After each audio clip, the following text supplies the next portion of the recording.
أكبر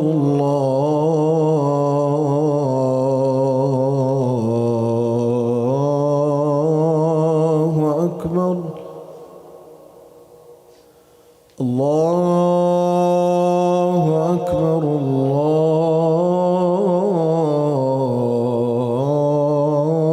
الله أكبر أشهد أن لا إله إلا الله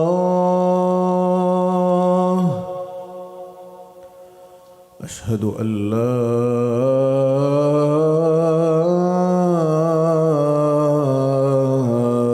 إله إلا الله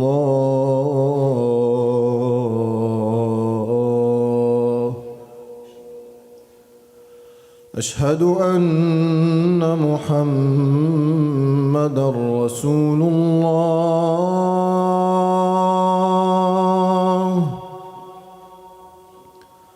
أشهد أن محمدًا رسول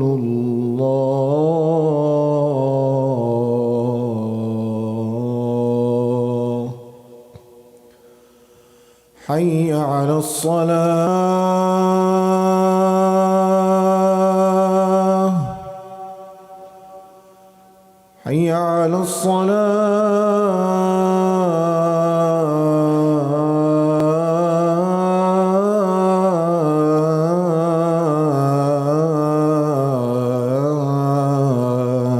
الصلاة حي على الفلاح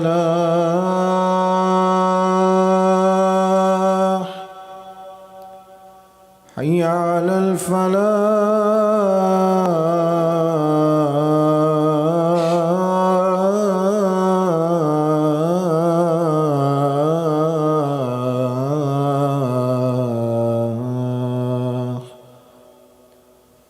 الله أكبر الله أكبر لا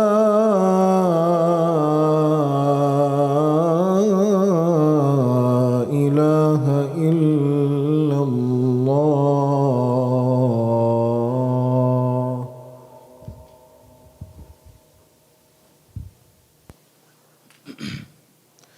إن الحمد لله نحمده ونستعينه ونستغفره ونعوذ بالله من شرور أنفسنا ومن سيئات أعمالنا من يهده الله فلا مضل له ومن يضلله فلا هادي له وأشهد أن لا إله إلا الله وحده لا شريك له وأشهد أن محمدا عبده ورسوله يا أيها الذين آمنوا اتقوا الله حق تقاته ولا تموتن إلا وأنتم مسلمون يا أيها الناس اتقوا ربكم الذي خلقكم من نفس واحدة وخلق منها زوجها وبث منهما رجالا كثيرا ونساء واتقوا الله الذي تساءلون به والأرحام إن الله كان عليكم رقيبا يا أيها الذين آمنوا اتقوا الله وقولوا قولا سديدا يصلح لكم أعمالكم ويغفر لكم ذنوبكم ومن يطع الله ورسوله فقد فاز فوزا عظيما فإن أصدق الحديث كتاب الله وخير الهدي هدي محمد صلى الله عليه وسلم وشر الأمور محدثاتها وكل محدثة بدعة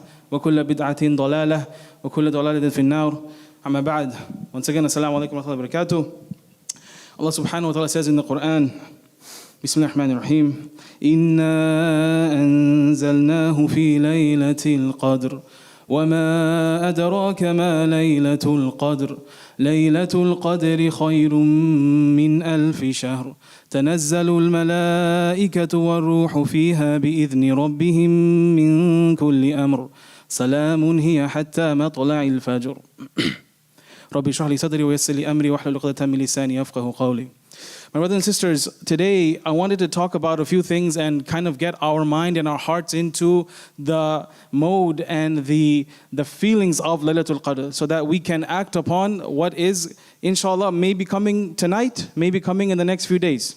So we know from the hadith that Laylatul Qadr can fall on any of the last 10 nights, especially the odd nights, especially the 27th night. So some nights have a little bit more weight than the others.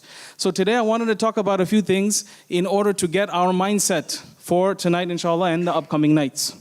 And I wanted to emphasize how special and how amazing and how wonderful and such a gift that this night is from Allah subhanahu wa ta'ala by just going through a couple of stories, some from the seerah, some from the Quran, just to get us into that mindset.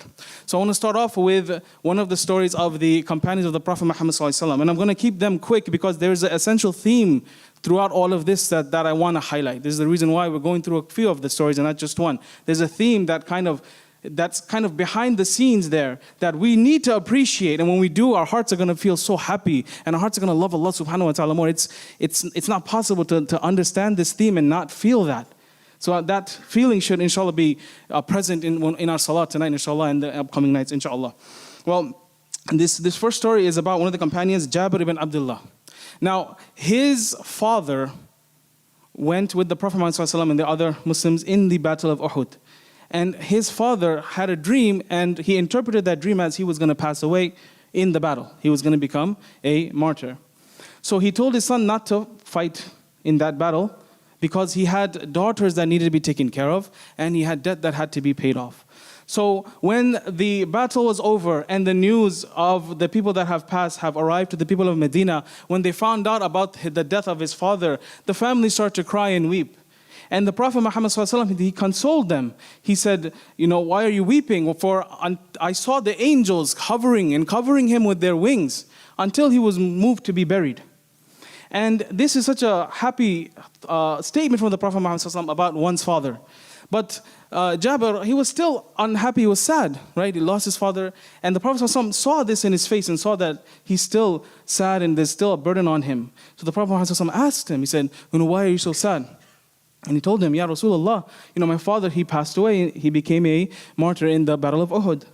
And he left behind debt and he left behind sisters that I have to take care of. The Prophet Muhammad, he told him, he asked him, he said, don't you want to hear what's happening right now? What happened between him and Allah? And Jabir, he said, yes, please tell me. So the Prophet said that Allah, when He speaks to others, He only speaks to them through a veil, through a curtain, through light. So when Allah spoke to him, but Allah spoke to his father directly, asking him, what do you want?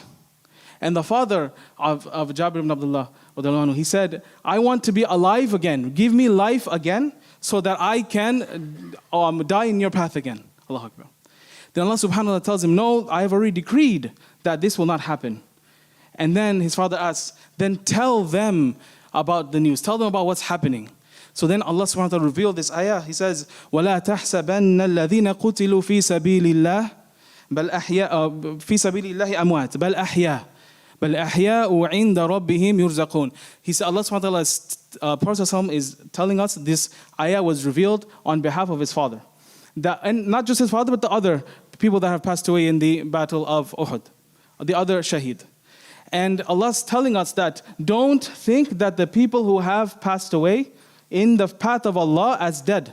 Rather, they are alive with their Lord, with Allah being provided for. Allahu Akbar. And they're happy and they're rejoicing. They're happy and they're rejoicing in the bounties of Allah subhanahu wa ta'ala. And them knowing what their family who's not there yet, who haven't passed away, what they're going to get. They're happy about this. So this is a lesson that we learn from this event, is that when the people die in the path of Allah, they are with Allah subhanahu wa ta'ala being provided for. They are not dead and gone as some people may feel. And that's the lesson from this story.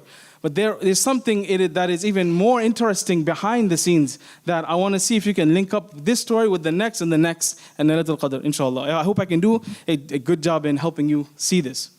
And the next story I'm going to go ahead and talk to you about is something I talked about a few weeks ago. It's one of my favorite stories in the Quran. It is between Musa alayhi salam and Al-Khidr. So Musa alayhi salam went to Al-Khidr to gain knowledge from him. But Al-Khidr, he said, look, you won't be able to have patience with me. You cannot have patience with me. And how can you? You don't know. But Musa alayhi salam, he convinced him. He said, no, I will be able to bear with it. I will have patience. Take me with you and teach me. Now, if you look at this incident and this story from an outside perspective, without any prior knowledge, it seems like complete chaos. It starts off with them walking along the bank of the river. And as they're walking, some people, some fishermen, who together share a boat, saw Al-Khidr. They know him, some of his friends. And they saw him walking and they offered him a ride. They didn't charge him any money. These are righteous people. These are friends of Al-Khidr. They know who he is. They offered him and Musa a.s. a ride. And as they are going on their journey and they get to their destination and they're about to get off the boat, what happens? Al-Khidr makes a hole in their boat. He takes a tool and he breaks a plank off. Now, when you watch this from an outside perspective, it's like, whoa, these people, they gave us a ride and they're helping us out. They're not charging us any money. These are righteous people. What are you doing? This is their livelihood. They're poor fishermen. You're taking it away from them. And so Al-Khidr is like, look, I told you you're not going to be able to bear with patience. And Musa said, okay, I understand. I will be able to, I will go forward and not say anything. As they continue on this path, they come across a boy. And what happens? Al-Khidr unalives him, right? And this is something ajib. Musa a.s. in his sense of justice is like, what are you doing? We don't do this to children. They're kids. How can you do this? What human being can do this? What human being can kill a child and be okay with it? So anyways, Musa Al-Khidr, he says, I told you, you're not going to bear with, you're not going to be able to understand. You're not going to have patience. You can't bear with this. Musa, he says, okay, look, let me continue with you. If I object again and question you again, that will be the end of our journey. So they continue. The journey continues, and they go to a town. And you know what? They're travelers. They're hungry. They're probably in, clothing that's already disheveled, and they're exhausted. And people who come to you as a guest, we're supposed to treat them as guests and take care of them and feed them. But nobody in that town is doing that. Nobody in that town is doing that to them. So they're leaving, and as they're leaving, they see one of the walls of the town in shambles. So what does Al-Khidr do? He repairs it. He repairs it with his own hands. So Musa a.s. says, these people, they didn't give us any food. They didn't show us any hospitality. If you wanted, you could have asked them for money. He didn't ask him a question directly. It's indirectly asking a question, why? And Al-Khidr said, okay, this is it. Our journey together is over. This is the straw, the last straw.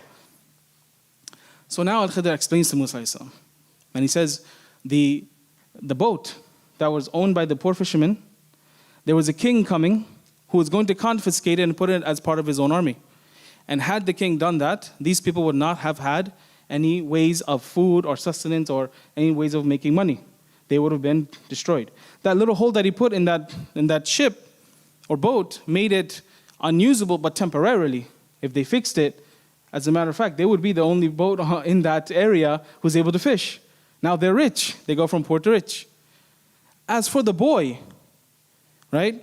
His parents are righteous, but he is going to grow up to be a criminal to a point where he's going to test his parents and be a big fitna for them, to a point where they may lose their iman. So Allah subhanahu wa ta'ala took this child away and replaced him with a better child. And as for the wall, underneath that wall that he fixed was treasure that belonged to 2 orphans.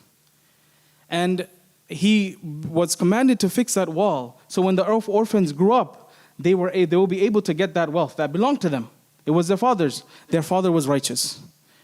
So if the people found that wealth, imagine they were not even hospitable enough to give them food. What would they do with that orphan's wealth? They would take it.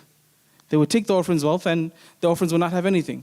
So you will see from this story or history that these various things happened to these people because there was something that was good that was going to come after it. What seemingly seemed to be harmful for them at that point, something good came out of it.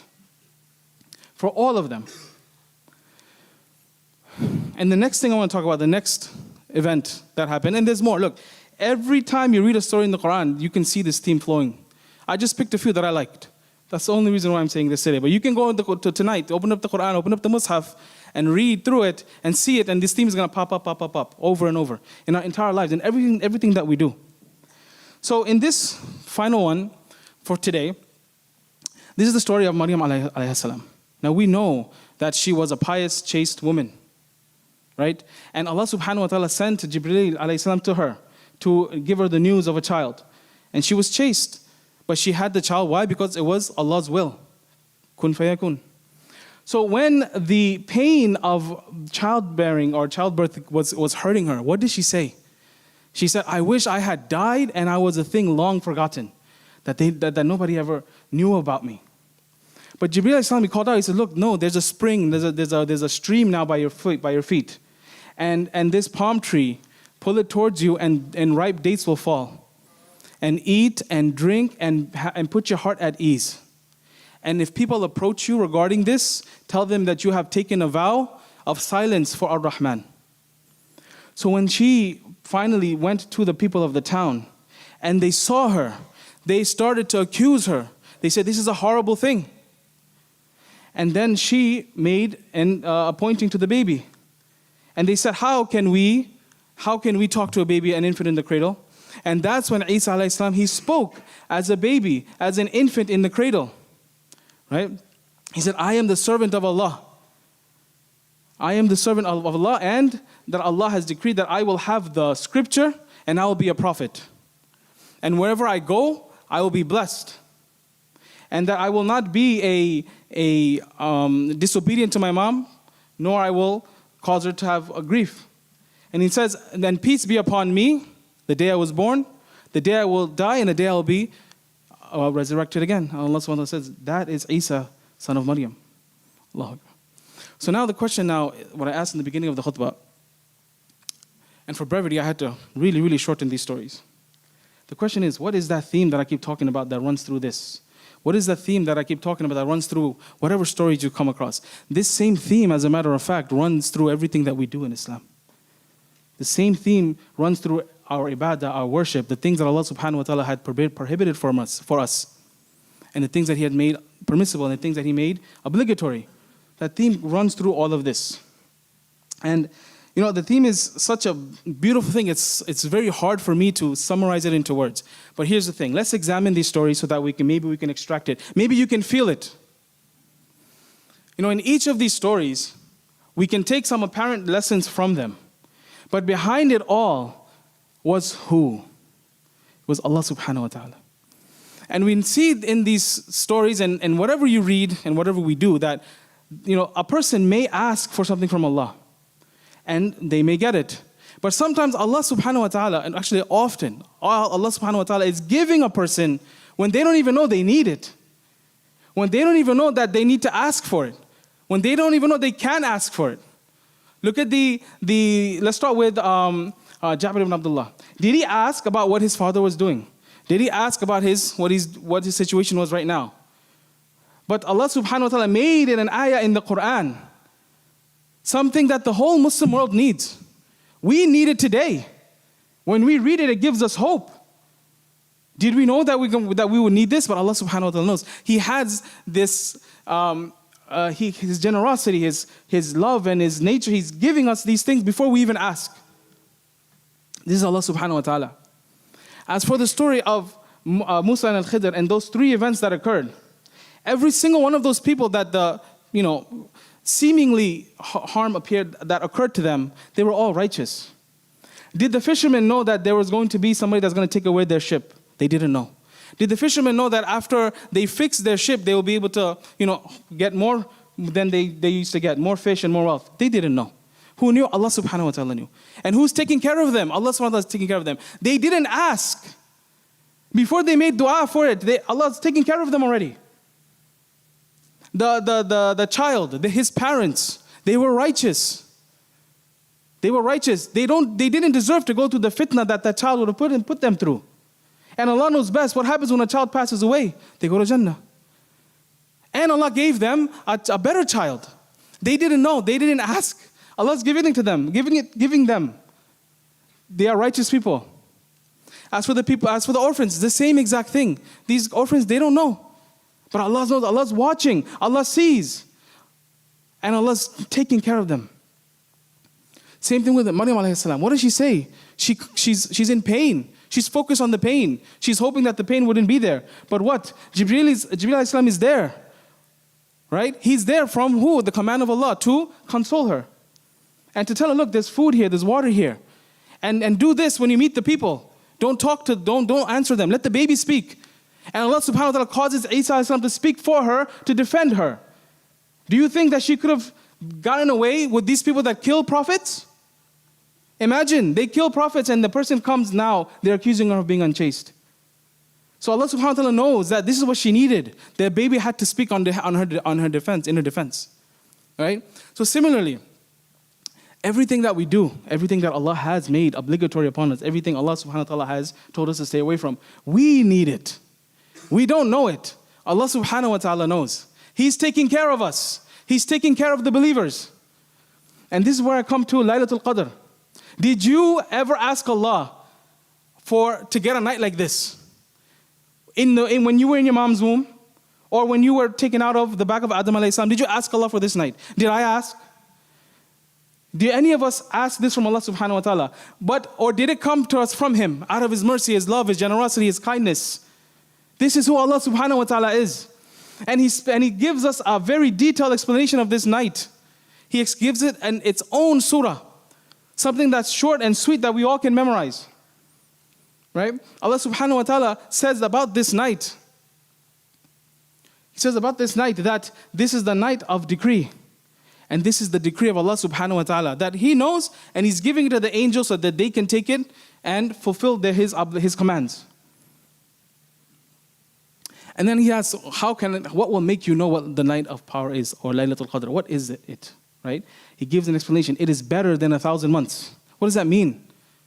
That statement is not a definition that Laylatul Qadr is only equivalent to 1,000 months. It is a statement so that you and I can understand.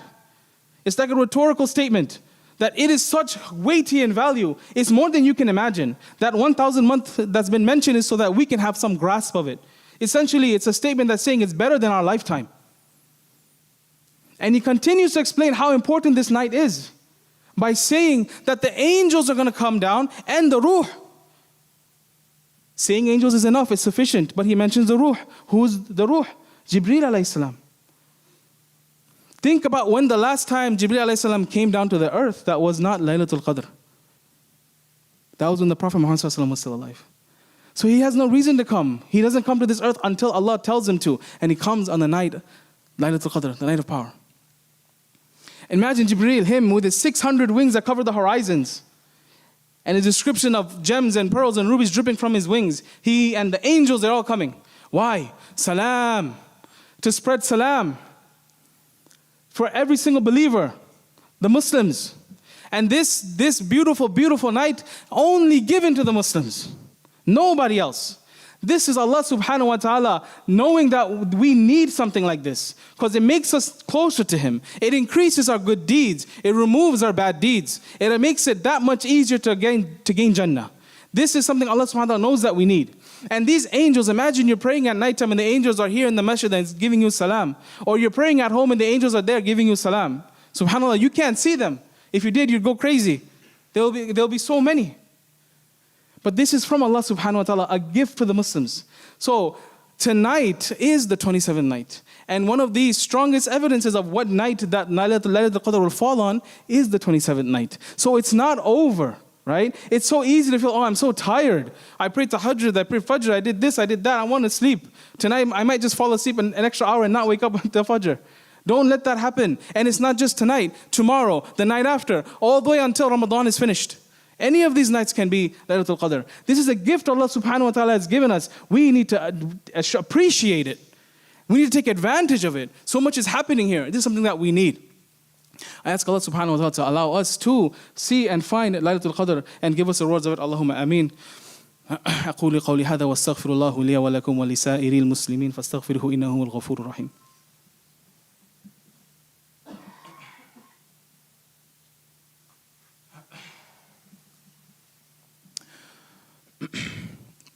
بسم الله والحمد لله والصلاة والسلام على رسوله الكريم وعلى آله وصحبه ومن استنى بسنته إلى يوم الدين. My brothers and sisters, in conclusion, everything Allah subhanahu wa ta'ala has told us or taught us via the Quran and the Hadith, everything that has been revealed to us through the Prophet Muhammad sallallahu alaihi wasallam, every deed that Allah has made obligatory upon us, everything that Allah has made forbidden for us, everything that Allah has made just open.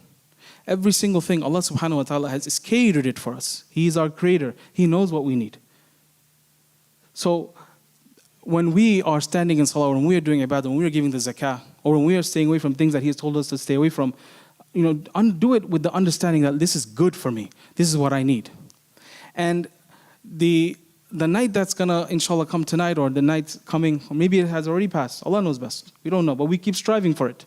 This is big, big, big gift from Allah subhanahu wa ta'ala. It's a big blessing from Allah subhanahu wa ta'ala. That when we can just do some simple acts of ibadah, and it gets multiplied so much so that it holds more weight than what we could do in our entire life. Right? There's no possible way we can be standing in salah our entire life, every single night. Right? But you do it this one night, and you get that reward for a whole lifetime, even more than that.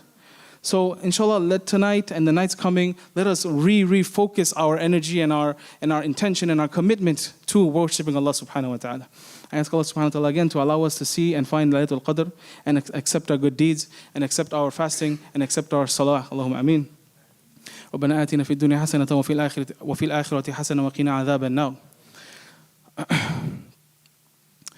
اللهم إنا نسألك الجنة ونعوذ بك من النار. اللهم إنا نسألك الجنة ونعوذ بك من النار. اللهم إنا نسألك الجنة ونعوذ بك من النار. إن الله وملائكته يصلون على النبي يا أيها الذين آمنوا صلوا عليه وسلموا تسليما. اللهم صل على محمد وعلى آل محمد كما صليت على إبراهيم وعلى آل إبراهيم إنك حميد مجيد. اللهم بارك على محمد وعلى آل محمد كما باركت على إبراهيم وعلى آل إبراهيم إنك حميد مجيد. وأقيموا الصلاة.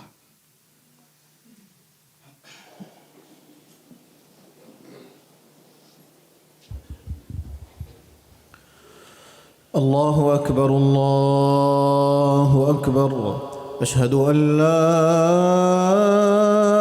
إله إلا الله أشهد أن محمد رسول الله حي على الصلاة حي على الفلاح قد قامت الصلاة قد قامت الصلاة الله أكبر الله أكبر لا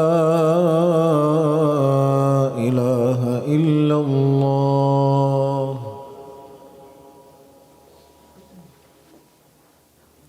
استووا. الله أكبر.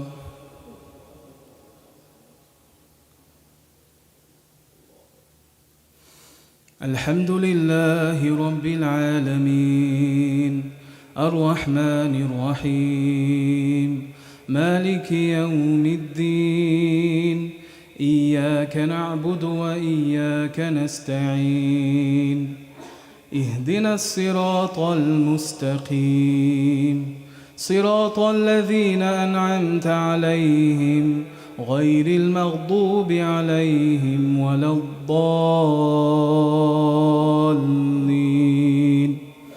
آمين.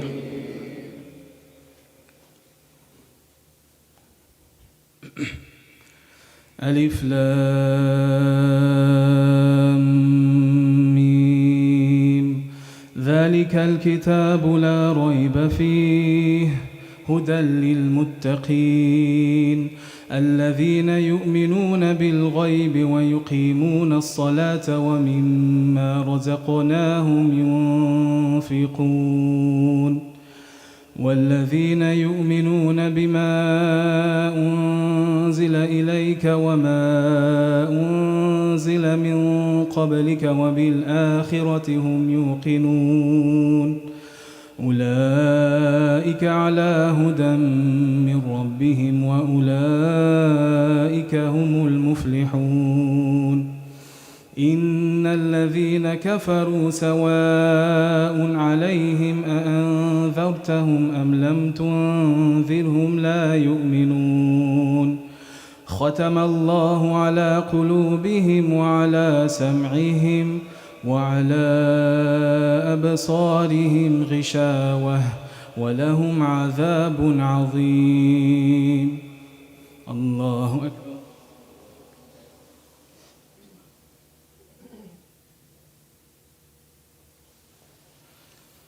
سمع الله لمن حمده.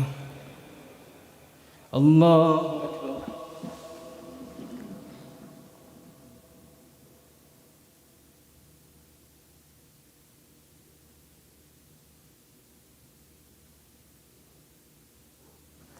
الله أكبر.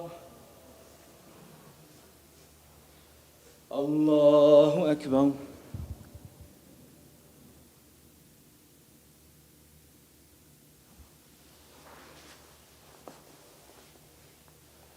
الله أكبر.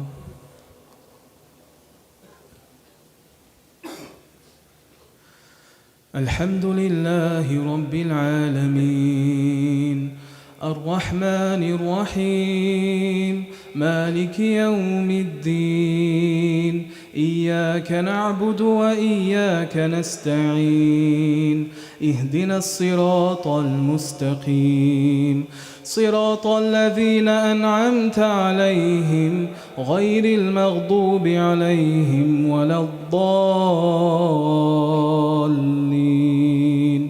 آمين. إنا أنزلناه في ليلة القدر وما أدراك ما ليلة القدر ليلة القدر خير من 1000 شهر تنزل الملائكة والروح فيها بإذن ربهم من كل أمر سلام هي حتى مطلع الفجر. الله أكبر.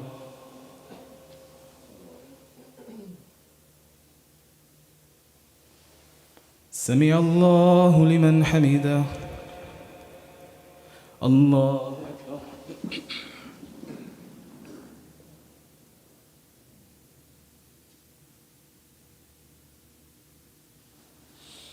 الله أكبر.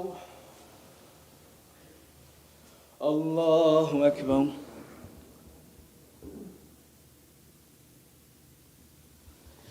الله أكبر.